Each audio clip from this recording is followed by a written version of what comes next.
Bom dia, irmãos.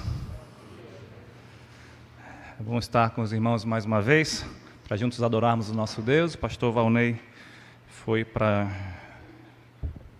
Juazeiro, Crato, o seminário, para a formatura, deve estar retornando. Então, estou incumbido de trazer a mensagem nesta manhã e gostaria de começar fazendo você refletir. A gente acabou de cantar, que às vezes a luta está travada, os ventos fortes vêm contra nós e a gente fica cansado, a força chega ao fim. Você sabia que em situações extremas, como em guerra ou em uma fuga constante, os níveis de estresse atingem picos que afetam profundamente nossa mente e o nosso corpo? O estresse pode ser dividido em níveis ou estágios, refletindo a intensidade da experiência e suas respostas físicas e emocionais. No nível inicial, o corpo, submetido a um perigo, produz certas substâncias, hormônios, que lhe dá força para lutar, para se proteger ou para fugir. Eu lembro aqui de algo que eu passei no tempo da minha juventude, Estava no ensino médio, a nossa escola ia ter ali, isso lá em Boa Vista, Roraima, onde eu morava antigamente. A escola técnica ia promover um festival de atletismo. E eu ia participar, pelo menos, de duas modalidades, que era a corrida dos 800 metros rasos e o salto em distância. Aproveitar o tamanho das pernas, para ajudar nisso. E eu resolvi treinar a corrida ali em volta da minha casa mesmo, onde eu morava. Correr, treinar um pouquinho, essas coisas. E eu estava correndo tranquilo, de repente um cachorro solto começa a correr atrás de mim. E surgiu força, não sei de onde, agora eu já sei, E eu acelerei, o cachorro não me pegou, cheguei em casa e só fiz cair deitado em cima do capô do carro do meu pai. Eu acho que deu certo, porque eu fiquei medalha de prata depois no festival lá de atletismo, Mas, ou seja, vem ali adrenalina, noradrenalina, essas coisas, e que dão força para fugir. Mas num nível prolongado de estresse, aquilo que antes dava força começa a trazer sérios prejuízos emocionais e físicos. É claro que nós não estamos vivendo, ou não estamos num contexto de guerra sangrenta, mas talvez muitos de nós já passamos por uma angústia intensa devido, talvez, a conflitos de relacionamentos, talvez a enfermidades graves, sua ou de um parente seu, de um querido, e você está ali cuidando e preocupado. Talvez por perigos de violência, assaltos, você passa em meio de um tiroteio, ou então você vive num lugar que sempre é perigoso, você está sempre preocupado.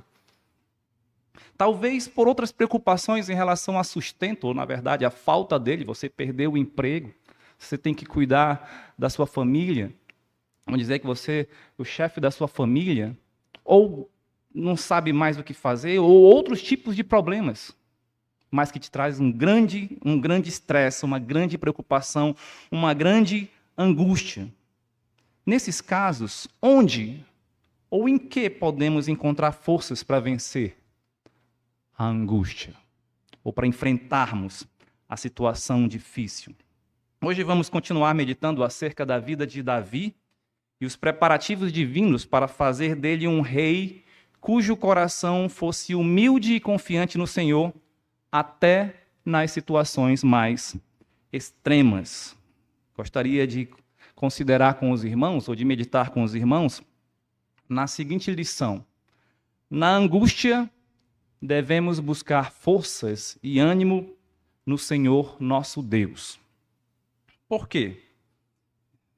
Quero apresentar algumas razões, hoje apenas uma principal, que é porque só Deus pode fortalecer a quem o busca. Nós estudamos alguns capítulos de 1 Samuel, na última vez que eu preguei, né? 1 Samuel 19, aí eu pulei para o 21, aliás, 18, depois 21 e depois 29. Agora eu gostaria de começar lendo 30. 1 Samuel 30, leremos os primeiros 6 versículos. Mas a gente vai trabalhar um pouco dentro desse contexto, tá bom? 1 Samuel 30. Diz assim a palavra de Deus. Sucedeu, pois, que chegando Davi e os seus homens ao terceiro dia a Ziclague, já os amalequitas tinham dado com ímpeto contra o sul e Ziclague e a esta, ferido e queimado. Tinham levado cativas as mulheres que lá se achavam, porém a ninguém mataram, nem pequenos nem grandes. Tão somente os levaram consigo e foram seu caminho. Davi e os seus homens vieram à cidade, e ei-la queimada, e suas mulheres, seus filhos e suas filhas eram levados cativos. Então Davi e o povo que se achava com ele ergueram a voz e choraram, até não terem mais forças para chorar. Também as 2 mulheres de Davi foram levadas cativas, Ainoã, a Gisraelita, e Abigail, a viúva de Nabal, o carmelita.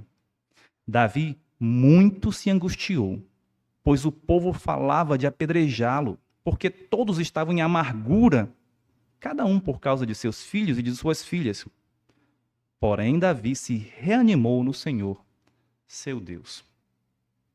Davi, sendo apenas um pastor de ovelhas e o mais novo de 8 filhos de Jessé, dos 8 filhos de Jessé, o belemita, foi escolhido por Deus, ungido por Samuel, para ser o próximo rei de Israel no lugar de Saul, a quem Deus havia rejeitado, reprovado por causa da desobediência. Logo, Davi foi convocado ou chamado até a corte real para tocar harpa para o rei Saul, porque este, de vez em quando, vivia atormentado por causa de um espírito maligno que vinha da parte do Senhor. Nós sabemos que o rei Saul amou tanto a Davi e o tornou seu escudeiro. Um pouco tempo depois, os irmãos conhecem a história do gigante Golias.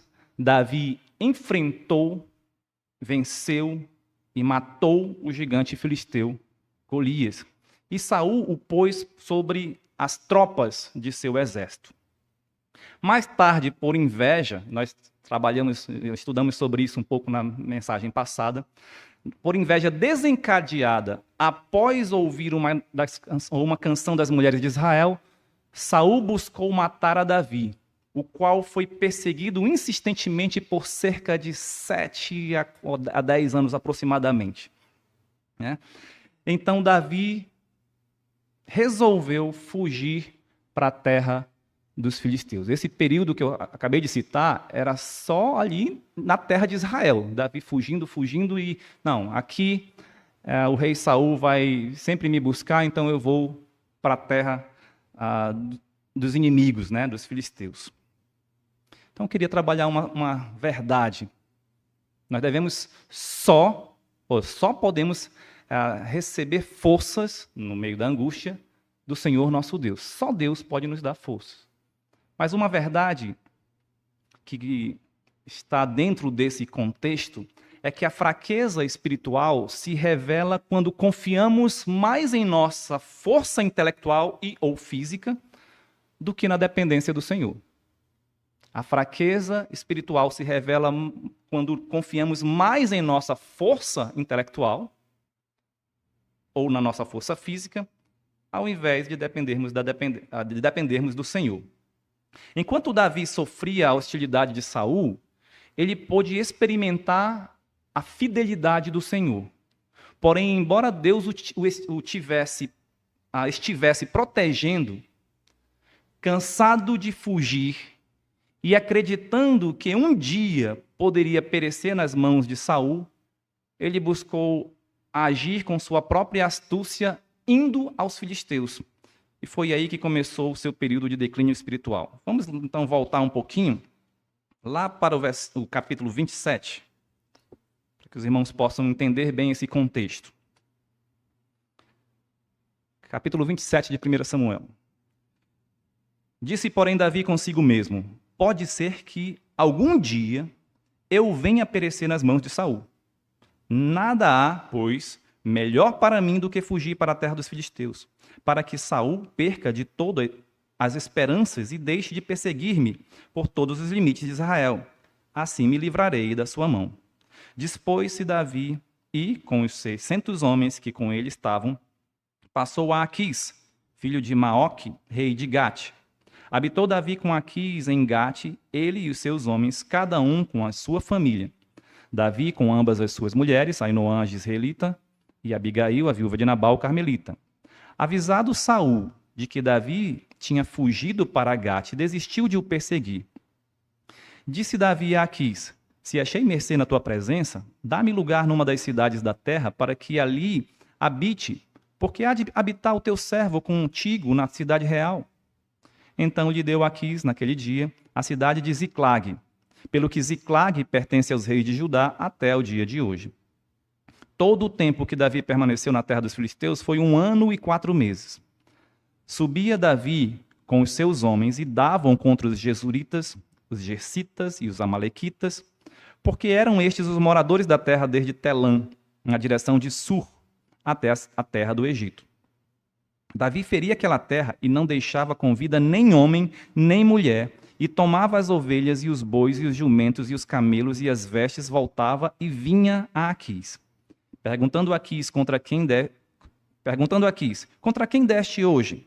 Davi respondia: contra o sul de Judá, e o sul dos Jerameelitas, e o sul dos queneus.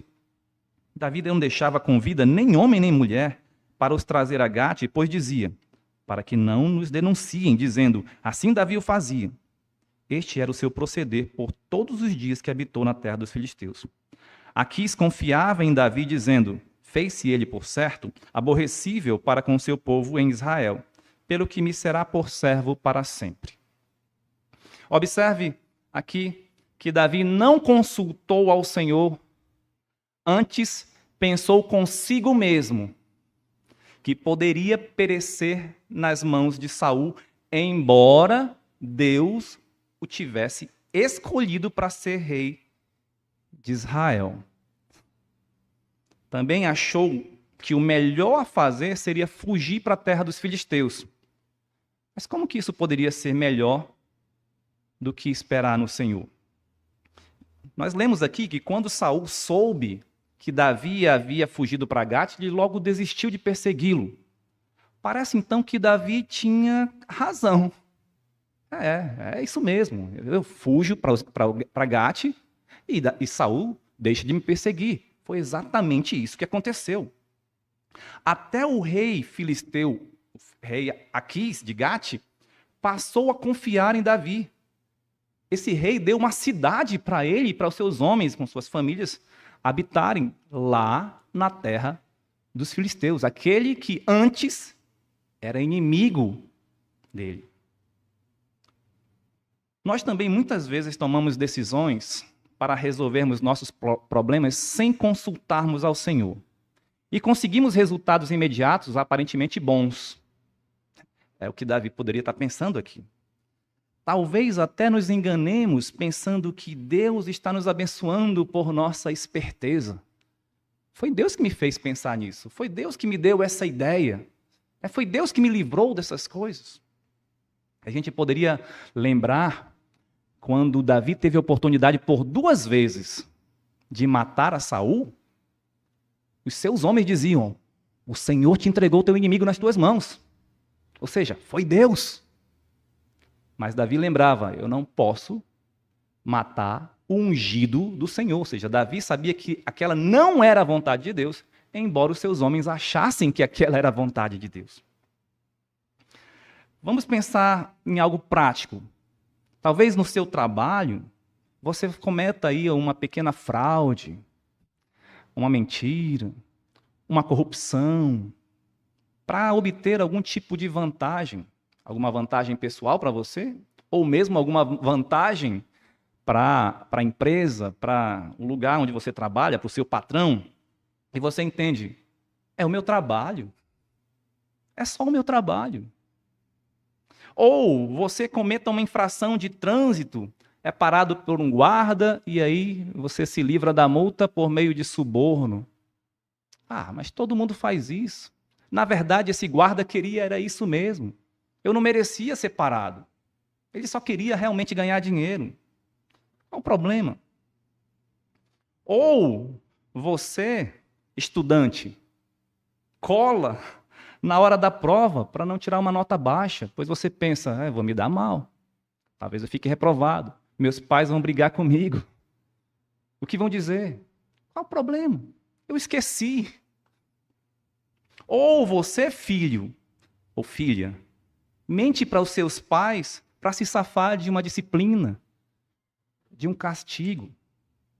Ou vocês, ou nós, pais, podemos dar o celular para o nosso filho pequeno, ou para o seu filho pequeno, simplesmente para ele não atrapalhar você em outra coisa, ou para deixar você descansar, ao invés de instruí-lo com paciência. Ou talvez você arranje sempre uma justificativa para faltar os cultos. Hoje eu estou tão cansado. Trabalhei tanto a semana toda. Deus vai relevar eu faltar um domingo, faltar o culto da manhã, faltar o culto da noite, faltar o culto da quarta-feira. Passei o dia trabalhando, a semana trabalhando. Ou tenho muito trabalho, tenho que fazer em casa. Não vou poder ir para a igreja hoje. Meu chefe, meu patrão, vai exigir amanhã. Ou os estudos, amanhã vou ter prova. Tenho que estudar no domingo. Tenho que estudar na quarta-feira. Ou visitas. Pastor, não dá para ir para a igreja hoje, pois inesperadamente recebi visita dos meus parentes em casa. Não vou poder ir. Sempre aparece visita assim do nada, né? Em vez de você deixar o seu parente lá ou trazê-lo para a igreja, não. Eu tenho que ficar com eles, pastor. Ou talvez seja conflitos. Conflito em casa, brigou com a esposa. Não, hoje eu não vou para a igreja não, que eu estou mal. Conflitos na igreja. Você tem algum irmão que você está brigado, não gosta. Não, eu não vou lá porque eu vou ver aquele irmão, não quero nem falar com ele. Imprevistos. Aconteceu um imprevisto. Sempre imprevisto. Indisposição. Eu não acordei bem hoje. Estou com um pouco de dor de cabeça. Estou meio enjoado. Não estou disposto hoje. Eu vou ser um hipócrita se eu for para a igreja. Medo de adoecer. Esse tempo de várias doenças, né, virais e tal. Se eu for para a igreja, tá bonzinho, mas se eu for para a igreja, eu vou adoecer. Porque sempre tem um irmão sem noção que vai doente para a igreja. Eu vou adoecer. Essas coisas me fazem lembrar Provérbios 22:13, que fala: assim diz o preguiçoso, um leão está lá fora, serei morto no meio das ruas. Está com medo do leão que ele mesmo inventou. Não, mas eu não posso ir porque vou ser morto. Eu não posso ir porque eu vou adoecer. Eu não posso ir porque eu vou brigar com alguém. Eu não posso ir porque isso sempre tem uma justificativa. E o preguiçoso lembra desse leão imaginário, mas ele esquece do leão que Pedro fala. Né? Cuidado. O leão está ali ao derredor, procurando alguém para devorar. E esse leão pode estar dentro de casa. Dentro de casa, nos seus pensamentos. Davi racionalizou assim, porque estava cansado de fugir, porque estava com medo de ser capturado e morto por Saul. Parece justificável, não é? Isso não era algo pequeno, não era algo inofensivo, era caso de vida ou morte. Aliás, por 7 anos fugindo, olha o nível de estresse. Era cansativo, era estressante, era extremamente perigoso. É justificável pensar assim, é justificável buscar uma solução. Mas era o que Deus queria? Vamos usar um pouco a nossa imaginação aqui. Como é, normalmente, uma pessoa que, quando criança, ou que, pelo menos por muito tempo, teve apenas mordomias e facilidades na vida. Foi sempre mimado, recebeu tudo sempre que queria, era super protegido pelo pai, principalmente pela mãe ou pelos avós, né? Não, meu filho não pode cair, não toque aí, não faça isso. Ah, vai se machucar, meu filho, não faça isso. Não, o filho quer isso, então pegue aqui para você, meu filho. Ah, mamãe, eu quero. Não, pegue aqui para você. Nunca recebe um não. Como normalmente é essa pessoa depois, né, de crescer, adulta? Muito provavelmente é uma pessoa insegura, porque sempre foi super protegida. É uma pessoa sem iniciativas, porque sempre, provavelmente, os pais é que tomavam as decisões, é que faziam isso. É uma pessoa preguiçosa, porque não fazia nada, os pais faziam. Né? Não lava a louça, não arruma a cama, né? Não faz nada, não ajuda em casa, sempre alguém está fazendo. Talvez uma pessoa, então, que é totalmente dependente dos outros. Talvez uma pessoa irada, porque sempre quer. Talvez uma pessoa frustrada agora, porque não consegue mais o que antes tinha quando era pequeno, que os pais sempre davam. Talvez uma pessoa que entra em depressão. Talvez uma pessoa egoísta, egocêntrica, porque sempre recebeu tudo para si, sempre era o centro das atenções. Talvez uma pessoa até que tem tendência suicida, porque agora ela não alcança o que ela tinha antes. Mas o que acontece com alguém cuja criação lhe deu limites, disciplina, tarefas domésticas, desafios, situações de frustração e lutas? Instrução. Eu creio que torna-se uma pessoa oposta à primeira, não é mesmo? Voltando ao nosso contexto, ou ao nosso texto. Deus estava preparando Davi, o seu servo Davi, para ser rei de Israel, o seu povo.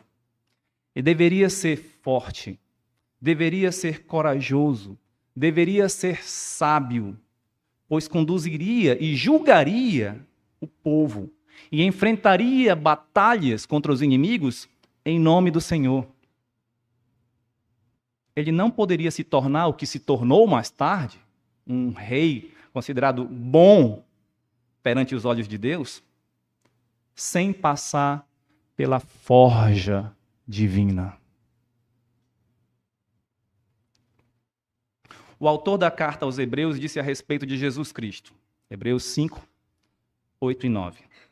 Embora sendo filho, aprendeu a obediência pelas coisas que sofreu, e tendo sido aperfeiçoado, tornou-se o autor da salvação eterna para todos os que lhe obedecem. O que significa aprendeu a obediência pelas coisas que sofreu? Se ele era Deus, era Jesus, ele era Deus.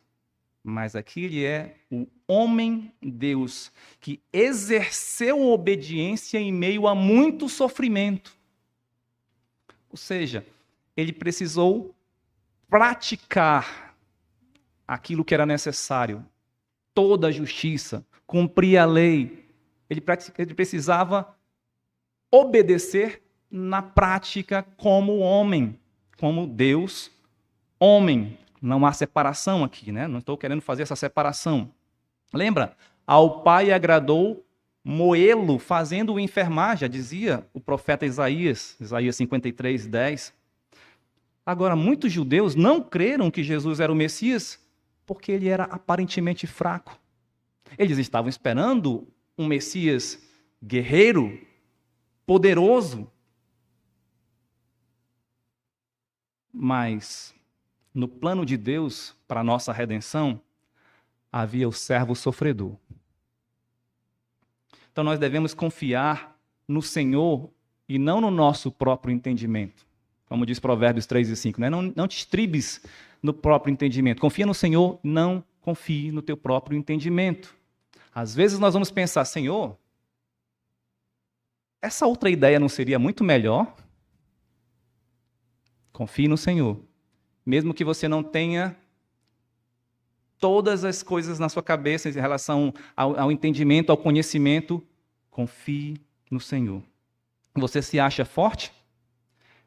Veja que isso pode ser sinal de fraqueza espiritual. Mas quando reconhecemos nossa fraqueza, então Deus está pronto para nos fortalecer.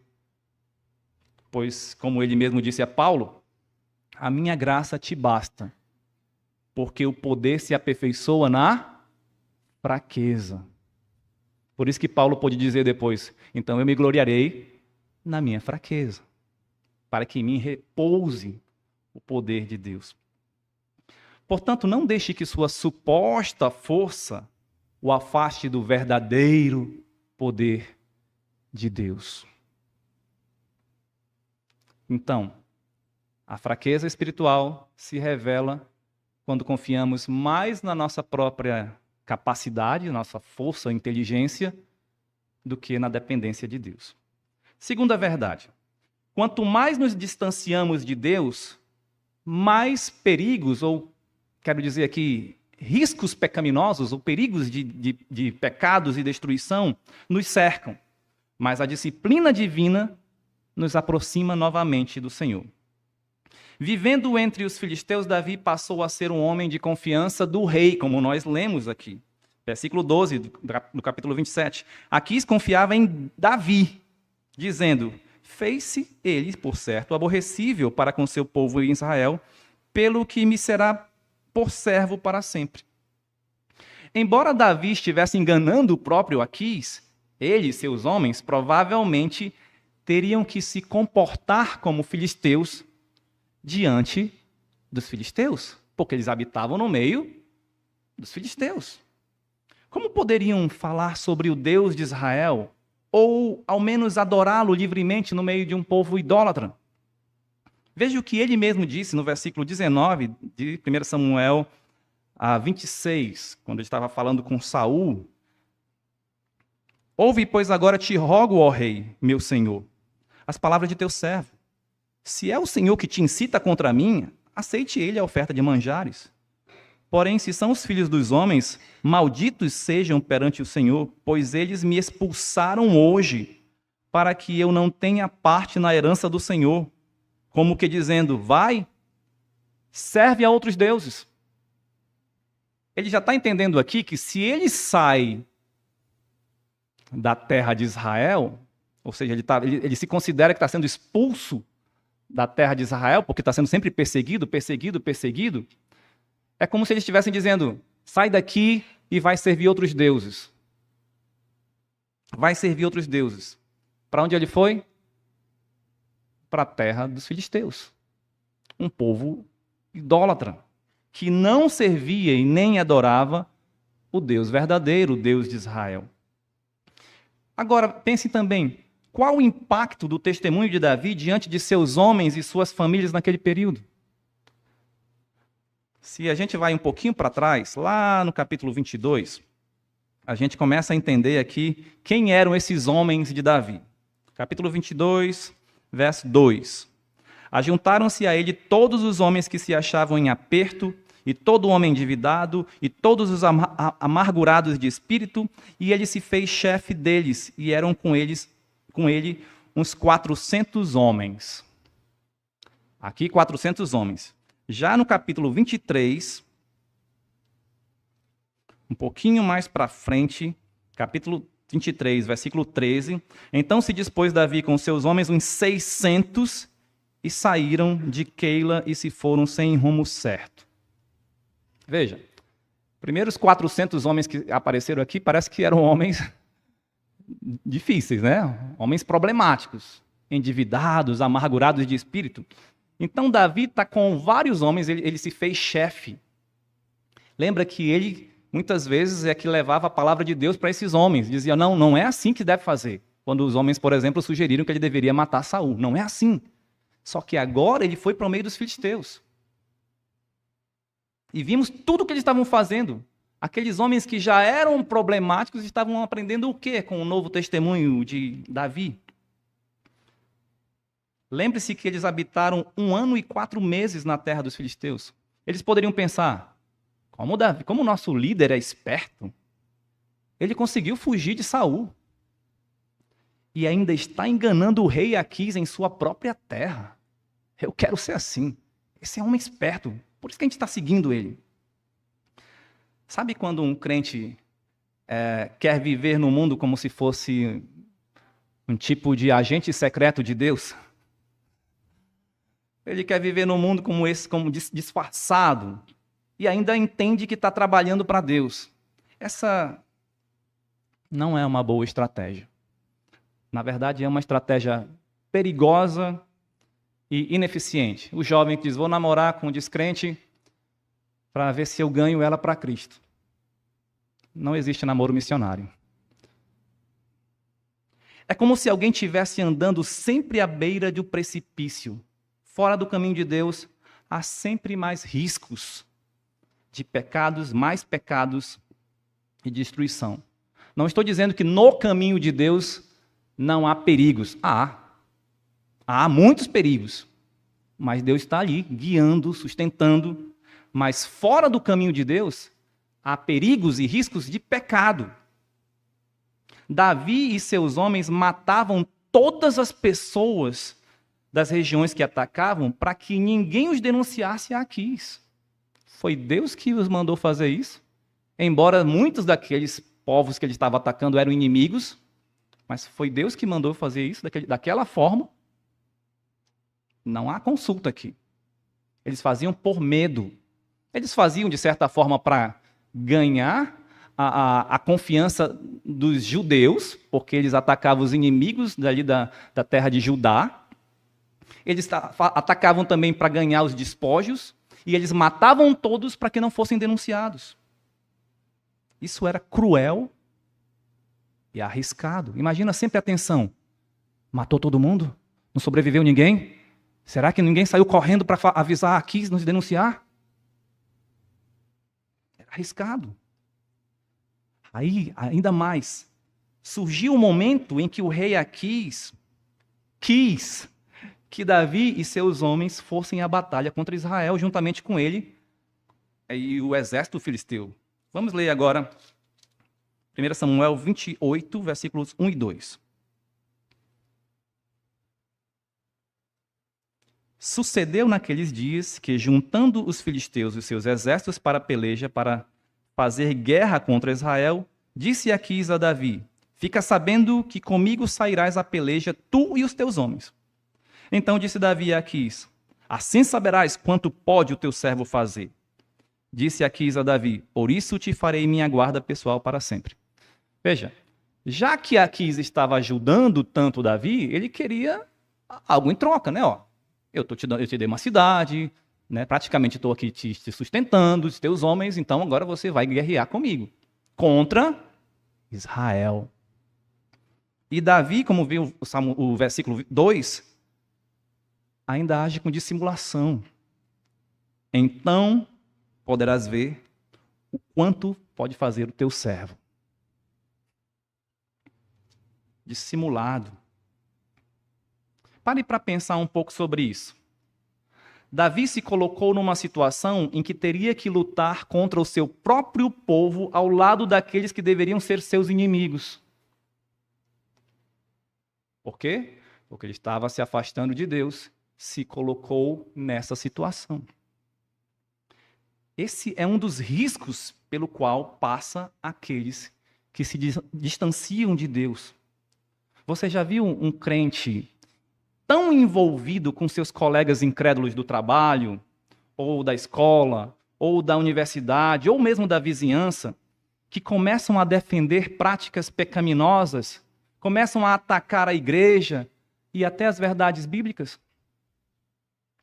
Eu conheço várias pessoas, crentes, que envolvidos ou influenciados por colegas, pelo mundanismo, por ideologias humanistas, começam a atacar a igreja, líderes, pastores ou crentes, começam a defender, tipo, o aborto, começa a defender a homossexualidade, começa a defender o feminismo, por exemplo. E essas coisas vão mudando também, tanto na sua mente, como muitas vezes mudam a igreja. o pensamento. Essa pessoa, por exemplo, houve uma pregação contra essas práticas e... não é bem assim, isso é ideia desse pastor. Não é bem assim. Por quê? Porque está seduzido, está imerso numa sociedade anticristã, antibíblica, secularizada, secularista. Qual é o problema disso? E o amor? E a tolerância? E tudo mais? O pastor vai pregar em Efésios 5 ou tantos outros textos. Olha, a esposa deve ser submissa ao marido. Não, machismo. Isso é machismo. Tá vendo? Pastor machista. A Bíblia é machista. Mas ela era crente. Quem ama a disciplina. Não. Aí também demais.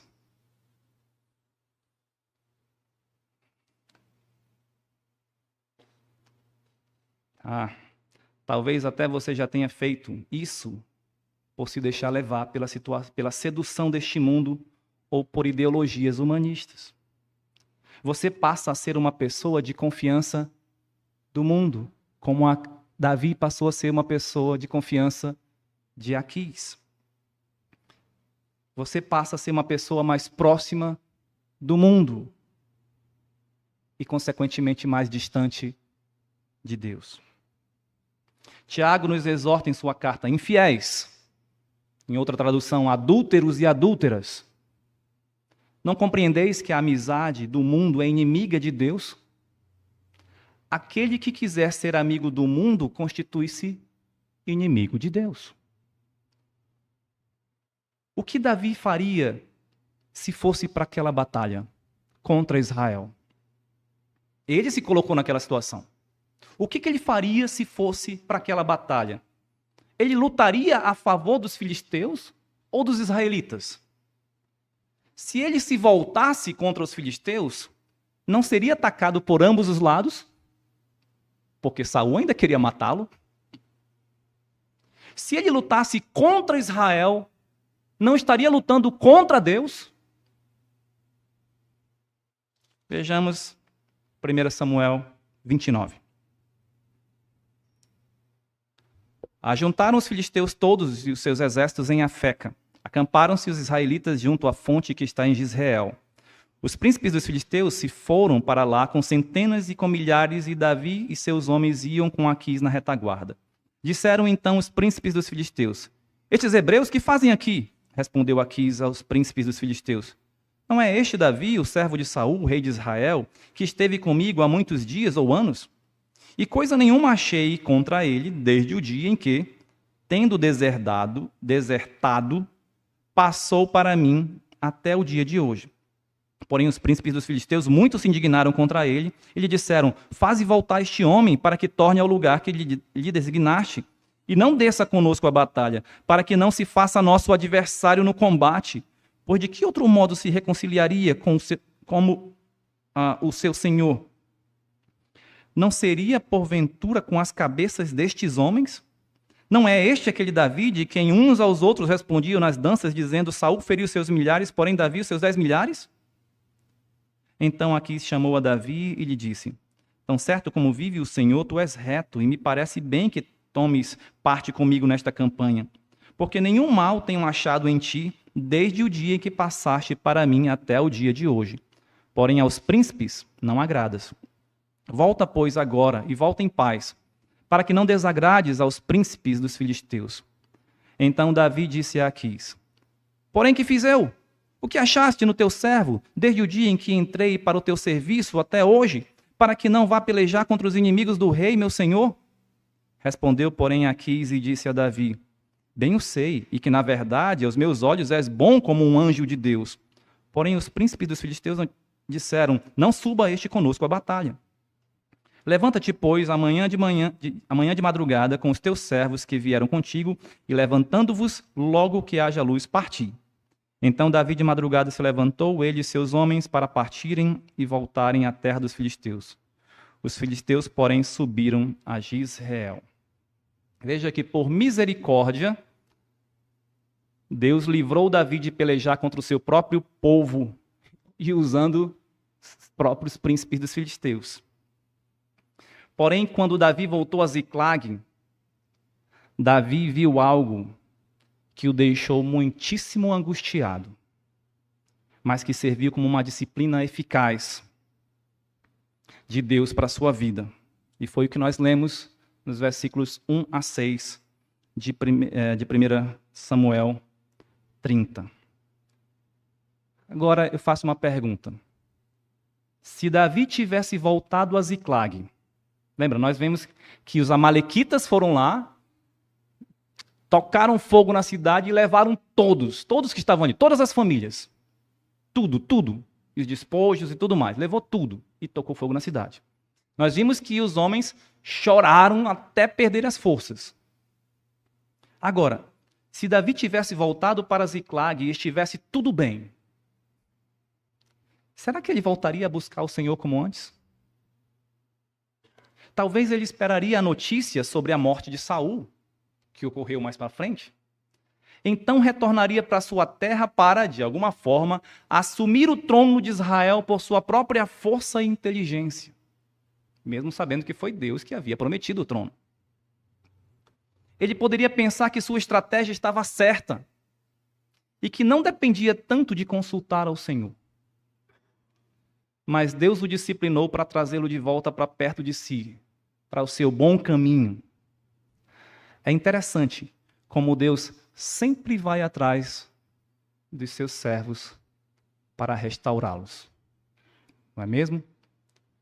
Nós podemos ter um período de fraqueza espiritual por confiarmos mais na nossa força, na nossa inteligência, do que dependermos de Deus.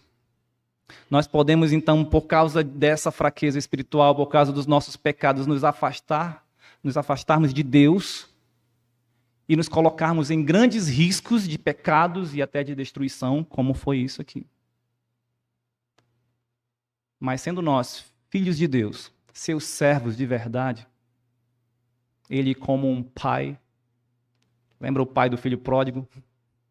Está sempre ali esperando, aguardando para nos acolher, para nos reanimar.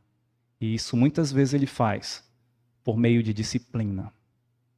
E foi o que aconteceu. Eu entendo que essa parte aqui é uma disciplina de Deus.